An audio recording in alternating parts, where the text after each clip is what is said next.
Hello everyone, and this is BioPhoenix here, and today we're going to be taking a look at the third horror game for October, and that happens to be on a Sega CD game called The Mansion of Hidden Souls, and it was developed by System Secom and published by Tokai in North America, and it was released in 1993 in all regions. And there was a Saturn version of the game, but it came out in the year 1995 in North America and PAL, where Japanese got that one in 1994. But I'm mainly going to talk about the Sega CD one since that's the one I got working. And this game is a point-and-click adventure game very similar to D, which was a horror point-and-click game that I'd taken a look at last year, and this one is definitely also considered horror as well. So first things first, let's talk about the story. So you are using Jonathan, and he has a sister named Samantha, and they happen to be on a field at night looking at some butterflies. So Samantha ends up chasing after the butterfly because she is very intrigued by it, and of course your main guy Jonathan happens to follow with her. And while he's chasing her, he happens to tell her that there are apparently ghosts that wander around this area that can turn people into butterflies. But while you're running into the distance, you end up finding a mansion that you've never seen before, and you end up walking into it, and well, that's where the game begins. So pretty much to sum it all up, you're in a mansion, you have to try and find your sister, who may or may not have been turned into a butterfly. And all the butterflies that talk to you were once humans before, and they usually have some pretty weird personalities.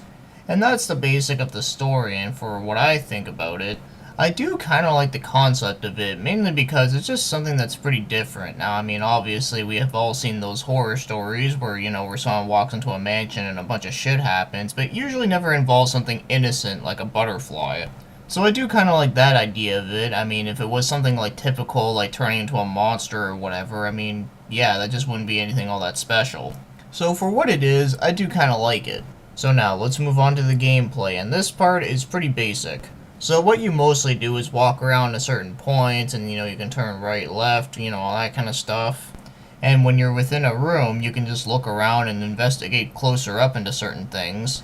And you'll either find a cutscene, an item, usually being keys, or even a puzzle to solve. And the only part of the game that really does feel like a point and click is when you want to use an item on something. Because if you just want to take a look at something, all you gotta do is just press up on the D-pad and there you go. So yes, there's not really a whole lot I can say about the gameplay here that I haven't said before about D, but the one thing that is different with this one is that at least there is no time limit.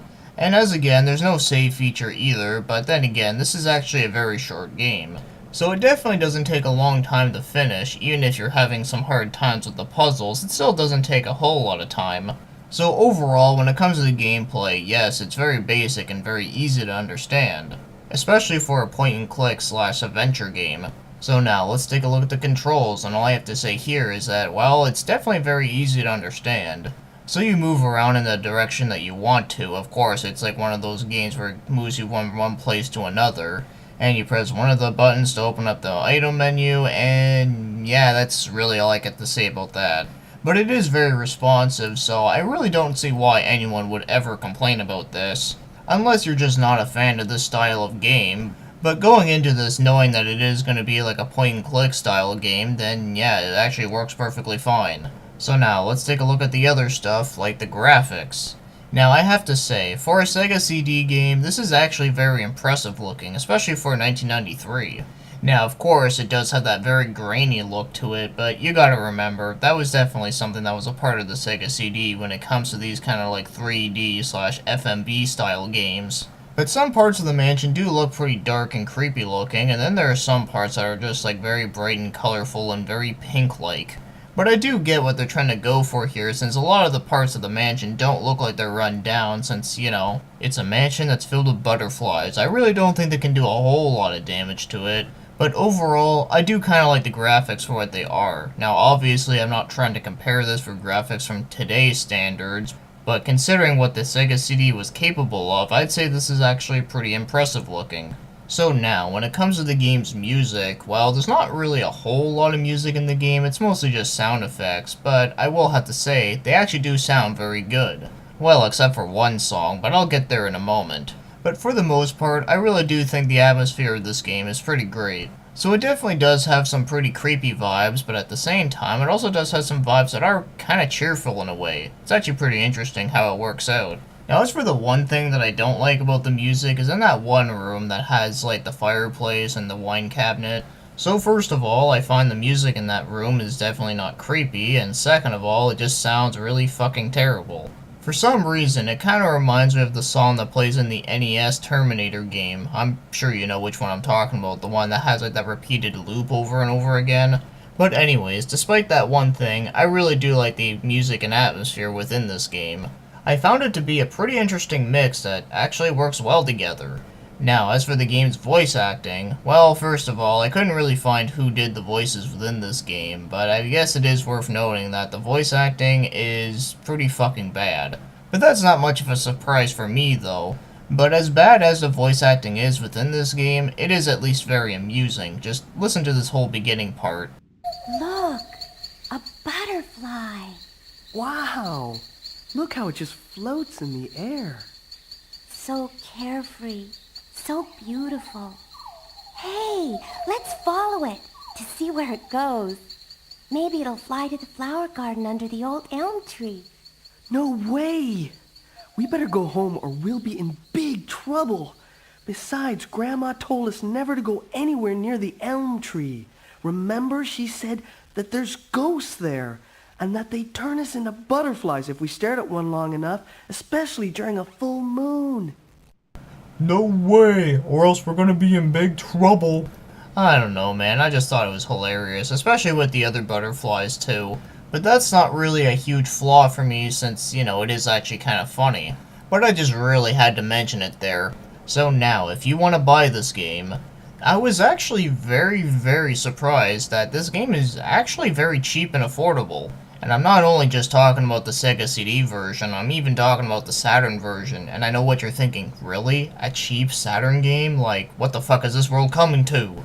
But anyways, if you want to get a North American copy of the Sega CD one, it goes for about $17 to $30. Sometimes a little bit more, but I usually see it in between $17 and $30.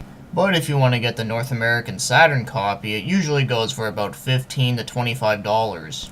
And more of the $25 ones are the ones that are complete in box, which is actually very surprising to me since, well, as you already know, the Saturn is definitely a system that is kind of hard to collect for these days. And as for a Japanese copy, well, they're pretty much dirt fucking cheap for being like less than $10. And as for a PAL region copy, well, unfortunately I wasn't able to find one, so I have a feeling that one might be a little bit hard to come by, but at least it is region free if you have the action replay, so there is that. And while this game may be cheap and affordable, I've actually never seen it out in the wild, so just like most Saturn games, it is going to be pretty hard to find out in the wild. Unless you have a store around your area that has like a shit ton of Saturn games, then yeah, you probably might be able to find it there. But you never know of some places, but despite which copy you're going for, it's definitely very cheap and affordable, and it really shouldn't cost you too much, which is definitely a pleasant surprise. Before this video was uploaded, this game is now apparently like over $100 out of nowhere, but I highly doubt that. So now, as for my overall thoughts on the game, I think it's a pretty decent game for what it is, although I wouldn't say it's as good as the game D, but it definitely does have some pretty interesting concepts going for it, which I really do like. And just like a lot of early point-and-click style games, once you beat the game, you can pretty much memorize the whole game and beat it very quickly. So there's not really a whole lot of replay value unless you just somehow forget everything that goes on. But I'd say whenever it comes to these style of games, I usually like playing them with friends, especially with the ones that have never even heard of this game before, because it is pretty amusing to watch them play games like this since, you know, they don't know anything about it. So the only replayability that this game has is if you're playing with friends that have never played it before. Same thing can be said about the game D as well, but for some reason, there's a lot of things about D that I just liked so much better.